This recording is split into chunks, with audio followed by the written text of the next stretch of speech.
Hello, मैं सरिता श्रीवास्तव महात्मा गांधी शिक्षण संस्थान से आज मैं वर्ग पंचम को हिंदी पढ़ाने जा रही हूँ। बच्चों, आज मैं आपके पाठ्य पुस्तक मकरंद से पाठ 3 जिसका शीर्षक है संतुलित भोजन पढ़ाने जा रही हूँ। बच्चों, संतुलित भोजन के बारे में आपको पता ही होगा। यह संतुलित भोजन हमारे शरीर को स्वस्थ रखता है। यह हमारे शरीर में इम्यूनिटी को कायम रखता है। इम्यूनिटी का मतलब होता है रोग प्रतिरोधक क्षमता को बढ़ाने वाले तत्व। आज जिस महामारी के दौर से हम लोग गुजर रहे हैं बच्चों, कोरोना जैसे महामारी हमारे पूरे देश ही नहीं पूरे विदेश पूरी दुनिया में जिस कदर फैला हुआ है, इससे बचने के लिए हमें हमारे शरीर की रोग प्रतिरोधक क्षमता को बढ़ाना है। इसके लिए हमें भोजन पर ध्यान देना है। दूसरा, हमें अपने घर में रहकर सोशल डिस्टेंसिंग का पालन करना है। बच्चों, आओ हम आज इसी संतुलित भोजन के बारे में जानकारी प्राप्त करते हैं कि किन किन साधनों से किन किन स्रोतों से हम अपने शरीर को स्वस्थ रख सकते हैं। आओ पढ़ें। बच्चों, हमारे शरीर को अपने आंतरिक मतलब अंदर एवं बाह्य का मतलब होता है बाहरी कार्य करने के लिए, कामों को करने के लिए ऊर्जा का मतलब होता है कार्य करने की क्षमता की आवश्यकता होती है। यह ऊर्जा हमें भोजन से प्राप्त होती है। बच्चों, अब हमारे सामने प्रश्न है कि हमारा भोजन कैसा होना चाहिए। बच्चों, हमारा भोजन स्वास्थ्यवर्धक का मतलब होता है शरीर को स्वस्थ रखने वाला और पोषक तत्वों से भरपूर होना चाहिए। भोजन के प्रमुख पोषक तत्व हैं बच्चों कार्बोहाइड्रेट्स, प्रोटीन, विटामिन, वसा एवं खनिज लवण, जो हमारे शरीर के शारीरिक विकास में मदद करते हैं। बच्चों, ये संतुलित भोजन जिसमें कार्बोहाइड्रेट, प्रोटीन, विटामिन, वसा, खनिज लवण इत्यादि होते हैं, उसे हम संतुलित भोजन कहते हैं। अब आपसे कहा जाएगा कि संतुलित भोजन क्या कहलाता है, तो क्या कहोगे? आप कहोगे कि जिस भोजन में उचित मात्रा में सभी पोषक तत्व मौजूद होते हैं वह संतुलित भोजन कहलाता है। बच्चों, अब इस संतुलित भोजन का क्या उद्देश्य है हमारे जीवन में? तो संतुलित भोजन का पहला उद्देश्य है दैनिक कार्यों को करने से हमारे शरीर के अंगों एवं मांसपेशियों में जो टूट फूट होती है, उसे टूट फूट को ठीक करना संतुलित भोजन का पहला उद्देश्य होता है। दूसरा उद्देश्य इसका है कि भोजन जो शरीर द्वारा किए जाने वाले कार्य के लिए शक्ति प्रदान करता है। समय समय पर भोजन न मिलने से हमारे शरीर में थकान अनुभव होने लगती है और लोग अधिक शारीरिक श्रम नहीं कर पाते हैं। उन्हें अधिक शारीरिक श्रम करने के लिए अधिक भोजन की आवश्यकता होती है। अर्थात बच्चों, हमारा संतुलित भोजन का दूसरा उद्देश्य है कि शरीर में श्रम करने की क्षमता, काम करने की क्षमता को बढ़ाना। तीसरा उद्देश्य शरीर की विभिन्न क्रियाओं का मतलब होता है कार्यों को नियमित करना एवं शरीर को स्वस्थ रखना। ये संतुलित भोजन का तीसरा मुख्य उद्देश्य है। संतुलित भोजन के अभाव में बच्चों, अभाव का मतलब होता है कमी, यानी संतुलित भोजन के कमी में से अनेक प्रकार के शारीरिक रोग उत्पन्न हो जाते हैं। संतुलित भोजन करने से तीनों उद्देश्य भली प्रकार पूरे होते हैं। ये उद्देश्य भोजन में पाए जाने वाले अलग अलग तत्वों से पूरे होते हैं। अब है कि इन संतुलित भोजन में जो तत्व सम्मिलित होते हैं उनके बारे में जानते हैं। तो सबसे पहला प्रोटीन हमारे शरीर के लिए सबसे मुख्य तत्व हैं जो हमें हमारे शरीर को ऊर्जा प्रदान करते हैं।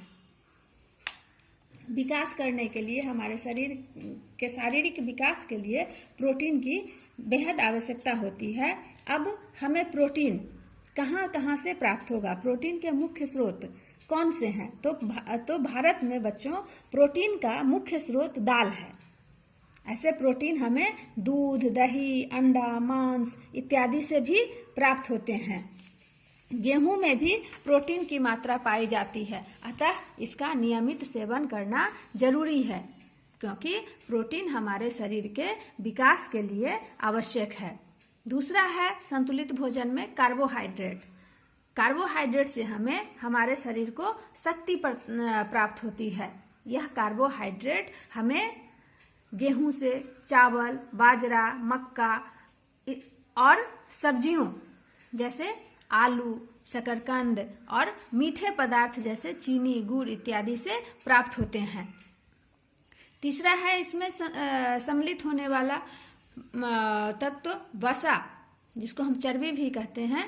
तो ये वसा हमारे शरीर को शक्ति और ताप यानी कि गर्मी प्रदान करती है। वसा हमें दूध, मक्खन, घी, वनस्पति तेल, अंडे, बादाम आदि से प्राप्त होती हैं। अधिक मात्रा में वसा खाने से भी यह हमारे शरीर में जम जाती है, इसलिए हमें संतुलित रूप से इसका प्रयोग करना चाहिए। जब शरीर में वसा की कमी हो जाती है तो यह जमी हुई वसा हमें शक्ति प्रदान करती है। चौथा है विटामिन। विटामिन कई प्रकार के होते हैं, जैसे vitamin A, vitamin B, vitamin C, vitamin D. अब विटामिन का हमारे शरीर में क्या काम है? तो शरीर को स्वस्थ रखने के लिए भोजन में विटामिन का होना बहुत जरूरी है, क्योंकि विटामिन ए की कमी से हमारी आंखें कमजोर हो जाती है और यही विटामिन हमें हमारे संक्रामक रोगों यानी हवा और छूने से फैलने वाले रोग से बचाता है। इसलिए हमें विटामिन ए का सेवन करना चाहिए। यह विटामिन ए हमें दूध, मक्खन, फल, गाजर और हरी सब्जियों से प्राप्त होता है। अतः बच्चों, अभी के मौसम में आपको दूध, मक्खन, फल इत्यादि सब्जियों का प्रयोग करना चाहिए। अब है विटामिन बी। विटामिन बी की कमी से हमारे जीभ पर छाले पड़ जाते हैं, इसलिए हम और यह विटामिन बी हमारे शरीर में पाचन क्रिया में सहायता प्रदान करता है, इसीलिए हमें विटामिन बी का सेवन करना चाहिए। और विटामिन बी हमें गेहूं, जौ और चावल से प्राप्त होता है। Vitamin C. विटामिन सी खट्टे फलों में पाया जाता है। इसकी कमी से हमारा मसूड़ा कमजोर हो जाता है, इसलिए हमें विटामिन सी भी अपने भोजन में सम्मिलित करना चाहिए। यह विटामिन सी हमें संतरा, नींबू, आंवला, टमाटर तथा अंकुरित दालों से प्राप्त होता है। अब है विटामिन डी।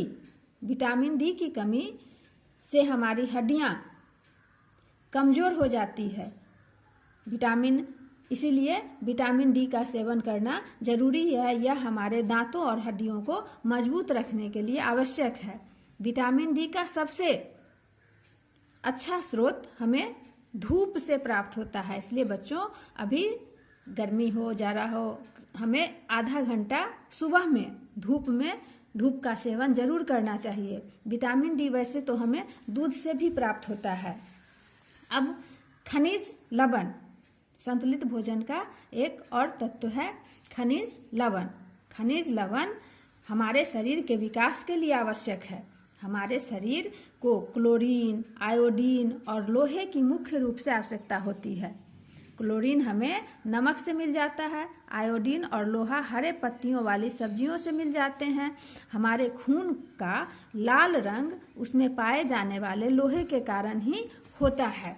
बच्चों, अब हमारे संतुलित भोजन का अगला तत्व है कैल्शियम और फास्फोरस। कैल्शियम और फास्फोरस जो हमारे दांत और हड्डियों को मजबूत रखते हैं।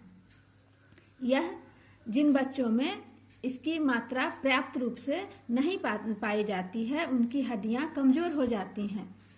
बच्चों, कैल्शियम और फास्फोरस मुख्य रूप से दूध में मिलते हैं, इसलिए आपने देखा होगा कि बच्चों को दूध अत्यधिक दिया जाता है, पर्याप्त मात्रा में दिया जाता है। हमें भी दूध का सेवन करना चाहिए।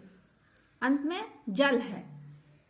जल भी हमारे शरीर का एक अंग है। दिन में 8 से 10 गिलास पानी पीना आवश्यक है। पानी के अभाव में जब पानी हमारे शरीर में नहीं रहेगी तो इससे कब्ज की शिकायत हो जाती है, कॉन्स्टिपेशन हो जाता है। अतः बच्चों, जो भी बातें आपको संतुलित भोजन के अंतर्गत बताया गया है, संतुलित आहार के अंतर्गत बताया गया है, उन सभी पदार्थों का सही मात्रा में उपलब्ध होता है तो हमारा शरीर, हमारा भोजन संतुलित कहलाता है और हमारा शरीर स्वस्थ होता है। हमारा भोजन संतुलित होने के साथ साथ बच्चों स्वच्छ यानी साफ सुथरा भी होना चाहिए। हमें हमेशा सदैव ढका हुआ भोजन ही करना चाहिए। बाजार में बिकने वाले खाद्य पदार्थ, भोज्य पदार्थ जो रेहड़ी वाले बेचते हैं, ठेला लगा के बेचते हैं, खुले में बेचते हैं, उस पर धूल कण मक्खियाँ बैठती हैं, ऐसे खाद्य पदार्थों का सेवन हमें कभी नहीं करना चाहिए, क्योंकि इससे हमारे शरीर में अनेक रोग उत्पन्न हो जाते हैं। अतः बच्चों, भोज्य पदार्थ को हमें हमेशा सदैव ढक कर रखना चाहिए और इन्हीं का सेवन करना चाहिए, तभी हम स्वस्थ रह सकते हैं। इसलिए बच्चों, कहा जाता है कि खान पान का रखो ध्यान, तभी बनोगे तुम बलवान। धन्यवाद।